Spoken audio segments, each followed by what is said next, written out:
हरियाणा में तीसरी बार मनोहर लाल जी की सरकार आ रही है। तीसरी बार भारतीय जनता पार्टी अपनी सरकार बना रही है। हरियाणा के अंदर हरियाणा का युवा, हरियाणा की महिलाएं, हरियाणा के बच्चे, हरियाणा का वृद्ध, हरियाणा की आम जनता चाहती है मुझे एक ऐसी सरकार मिले जो सरकार ईमानदारी से मेरे अधिकार मेरे घर तक पहुंचाए। और मेरे अधिकार मेरे घर तक पहुंचाने का अगर किसी ने काम किया है तो वो इस प्रदेश के मुख्यमंत्री मनोहर लाल जी ने किया है। हमने तो घर तक उनके अधिकार पहुंचाए, लेकिन देखिए हमें चुनौती दी जा रही है। हमें तो क्या, प्रदेश की जनता को बोला जा रहा है हम आए तो आपके सारे अधिकार वापस खींच लेंगे। प्रदेश की जनता को कहा जा रहा है, धमकाया जा रहा है प्रदेश के युवा को। वो युवा जो अपने हाथ में मोबाइल लेकर के चलता है, वो युवा जो हर अधिकार अपने मोबाइल पे चाहता है, जो ऑनलाइन पेमेंट चाहता है, आजकल तो शॉपिंग भी ऑनलाइन करता है, हर चीज़ ऑनलाइन चाहता है, वो युवा कह रहा है कि मुझे और बेहतर व्यवस्था चाहिए ऑनलाइन। लेकिन दूसरी तरफ हमसे पहले की जो सरकार में रहे हैं, जो पूर्व मुख्यमंत्री भूपेंद्र सिंह हुड्डा जी हैं, वो सार्वजनिक मंच पे कह रहे हैं कि मैं पोर्टल ही बंद कर दूंगा, मैं ऑनलाइन व्यवस्था ही ख़त्म कर दूंगा। अरे भाई हुड्डा साहब, आप सोचिए आप क्या कहना चाह रहे हैं। आप हरियाणा प्रदेश का जो भविष्य है, जो युवा है, उसको ये कहना चाहते हैं कि मैं 1970 में ले जाऊंगा हरियाणा को। आपको बिजली के दफ्तर में जाकर के बिजली का बिल देने के लिए लाइनें लगानी पड़ेंगी, कतारें लगानी पड़ेंगी। वहाँ हुड्डा साहब के चहेते कुछ 2-4 लोग उस लाइन के बीच में खड़े होंगे जो लोगों से कहेंगे आपका बिल जमा करवा देते हैं, आइए कुछ पैसा कमीशन हमारे को दे दीजिए, कुछ रिश्वत दे दीजिए।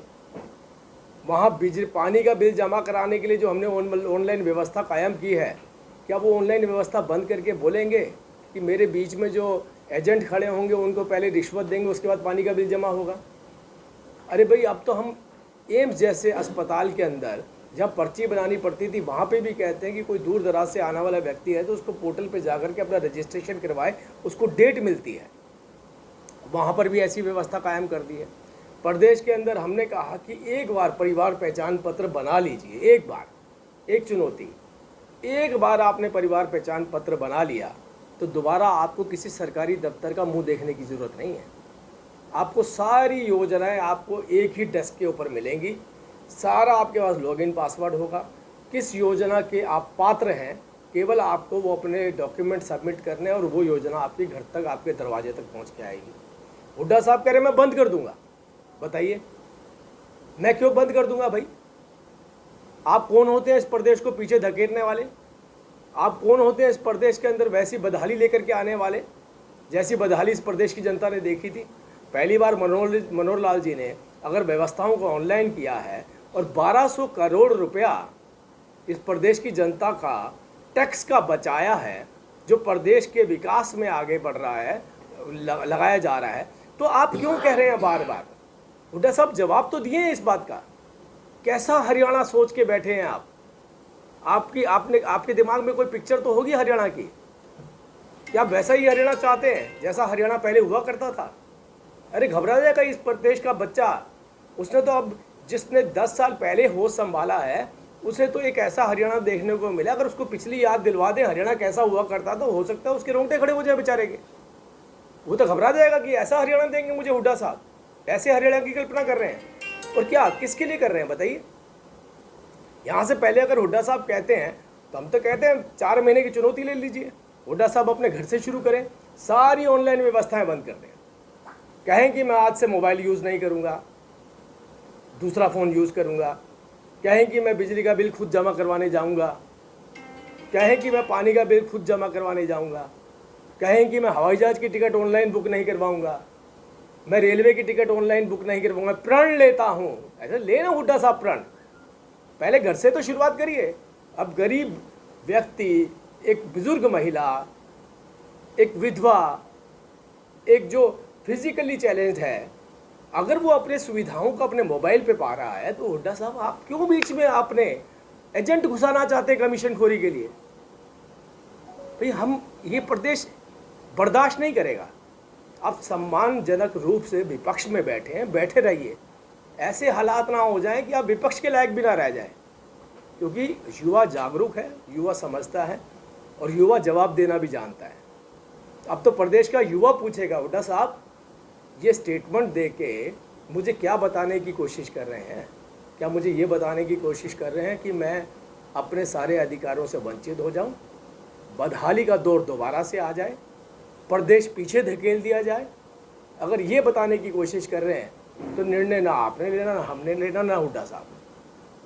निर्णय लेने वाली होगी प्रदेश की जनता, निर्णय लेने वाली होगी प्रदेश की महिला, निर्णय लेने वाले होंगे प्रदेश के युवा। और जब ये सब लोग अपना निर्णय लेंगे तो आप देखिएगा हरियाणा के अंदर पहली बार तीसरी दफ़ा भी अगर कोई सरकार बनेगी तो मनोहर लाल जी की सरकार बनेगी। हरियाणा में भारतीय जनता पार्टी रिपीट हो रही है, मनोहर लाल जी की सरकार मजबूती से और मेजॉरिटी के साथ आ रही है। ये हम नहीं कह रहे, ये वो विपक्षी दल भी जानते हैं। अगर वो ये जानते ना होते तो इतनी बड़ी बात ना कहते, इतनी बड़ी बौखलाहट ना आती जिस बौखलाहट में ये कहना पड़ता कि मैं पोर्टल बंद कर दूँगा। तो हमारा तो प्रश्न उनसे है कि जवाब दीजिए। ये प्रदेश का युवा पूछ रहा है कि ऐसे छोटे कमेंट या ऐसी सोच रख के आप हरियाणा को क्या बनाना चाहते हैं? देखिए, चुनावी मोड़ तो इस देश में चलता ही रहता है, आपको पता है। हर तीसरे चौथे महीने या हर साल के बाद एक ना एक चुनाव किसी न किसी प्रदेश में आता है। इसीलिए आपने देखा है कमेटी भी हमारे पूर्व राष्ट्रपति माननीय रामनाथ कोविंद जी के अध्यक्षता में बनाई गई, जिसमें इस पर विचार किया जा रहा है कि वन नेशन वन इलेक्शन होना चाहिए। उसमें अभी पीछे 2 दिन पहले हमारे माननीय गृह मंत्री अमित शाह जी ने भी उस मीटिंग को अटेंड किया था। तो देश के प्रधानमंत्री की तो सोच है कि वन नेशन वन इलेक्शन होना चाहिए। इससे संसाधनों को बचाया जा सकता है, पैसे को बचाया जा सकता है, समय को बचाया जा सकता है, हर तरीके से देश के फ़ायदे में। तो ये चुनावी प्रक्रिया में ना रहें, हम काम को अंजाम दें, काम के एग्जीक्यूशन में अपना वक्त लगाएं। तो इस सोच के साथ चलना हमारी सोच है, देश के प्रधानमंत्री की सोच है। लेकिन नो डाउट, क्योंकि अभी चुनाव भी चल रहे हैं, तो हर राजनीतिक पार्टी चुनावी मोड में भी है, चाहती भी है कि भाई हम तैयारी करें। तो सबके पास अधिकार है, वो चाहे जेजेपी हो चाहे वो आईएनएलडी हो, वो अपनी तरफ से तैयारी कर रहे हैं। जेजेपी ने खुद राजस्थान में मूव किया, तो ये उनके प्रेरोगेटिव्स हैं, उस विशेषाधिकार के चलते वो अपनी तैयारी कर रहे हैं और करनी भी चाहिए। इंडिया गठबंधन को किस तरह देखते हैं? और दूसरी बात, हरियाणा में इंडिया गठबंधन का क्या विकल्प देखते हैं? आप तो गलत बोल रहे हैं, इंडिया नहीं है, INDI अलायंस है। ये INDI अलायंस है, इंडिया की फुल फॉर्म अलग है, INDI अलायंस की फुल फॉर्म अलग है, दोनों की फुल फॉर्म ही अलग है। और इस फुल फॉर्म के अंदर पहले तो अभी खुद ही उनको निर्धारित है। कहीं आम आदमी पार्टी कहती है हम कांग्रेस INDIA अलायंस में हैं, कभी कांग्रेस कहती है हम उनके साथ हैं, दोनों जगह रिफ्ट हो जाता है। इधर कम्युनिस्ट कहते हैं जी हम इसी अलायंस के अंदर हैं, बंगाल में कम्युनिस्ट जाकर के कहते हैं कि हम इनके खिलाफ खड़े हैं। यहाँ पे दीदी ममता बनर्जी कहती हैं कि हम गठबंधन में हैं, बंगाल में कहती हैं कि इन लोगों की वजह से मेरा बंगाल बर्बाद हो रहा है। तो अभी इनका तो यही नहीं पता कि इसमें खिचड़ी में डल क्या कह रहा है। तो कई बार तो ऐसे लगता है कि ये बनने क्या वाला है हमें भी समझ नहीं आ रहा। ये बनाने तो खिचड़ी चलते हैं, फिर चीनी डाल देते हैं, कभी उसमें कोई आके गुड़ डाल देता है, कोई उसमें आके फिर लाल मिर्च डाल देता है। तो अब थोड़े दिन और देखिए और उसके बाद किस तरीके का रूप लेता है, कैसा स्वरूप होगा इसका, उसके बाद इसके ऊपर टिप्पणी करना मुझे लगता है ज़्यादा बेहतर होगा। लेकिन देश की जनता बहुत मैच्योर है, बहुत समझदार है। उन्हें मालूम है कि ये पारिवारिक पार्टियाँ हैं, अपना अस्तित्व खोती चली जा रही हैं। क्योंकि अपना अस्तित्व खोती चली जा रही है तो कुछ ना कुछ लगी रहती हैं अपने अस्तित्व को बचाने के लिए। आईएनएलडी की कल कैथल रैली में बड़े बड़े जो नेता है उन्होंने शिरकत की है, रेजवार अब्दुल्ला हो, केसी त्यागी हो, चौधरी वीरेंद्र सिंह हो। क्या लग रहा है कि माहौल आईएनएलडी के पक्ष में हो सकता है या बीजेपी आगे करेगी? हाँ पे आप कंपैरिजन तो ठीक करिए हमारे साथ। देखिए आईएनएलडी मैं देखिए आईएनएलडी के मंच पे आज नहीं शुरू से ही सभी वरिष्ठ नेता तब देवीलाल जी को अपनी श्रद्धांजलि देने के लिए आते थे। और कई तो आपने देखा भी कि आज ही रैली हुई, पिछली बार भी आपने देखा जींद में हुई, और मात्र 5 दिन के बाद देखेंगे वही नेता जो है वो दूसरे गठबंधन में होते थे, वो उनके साथ नहीं होते, तो वो बिल्कुल ही अलग सब्जेक्ट है। वो लोग एक स्वेच्छा से जाते हैं वहाँ पर, स्वेच्छा से कोई भी जा सकता है श्रद्धांजलि देने के लिए। अगर टॉक देवीलाल जी को श्रद्धांजलि देने के रूप में ना देखा जाए इस रैली को, तो मुझे लगता है फिर नेता का कोई जाने का औचित्य नहीं बनता और कोई जाएगा भी नहीं वहाँ। ये रैली को अलग रूप दिया जाता है, इसलिए लोग चले जाते हैं। ठीक है।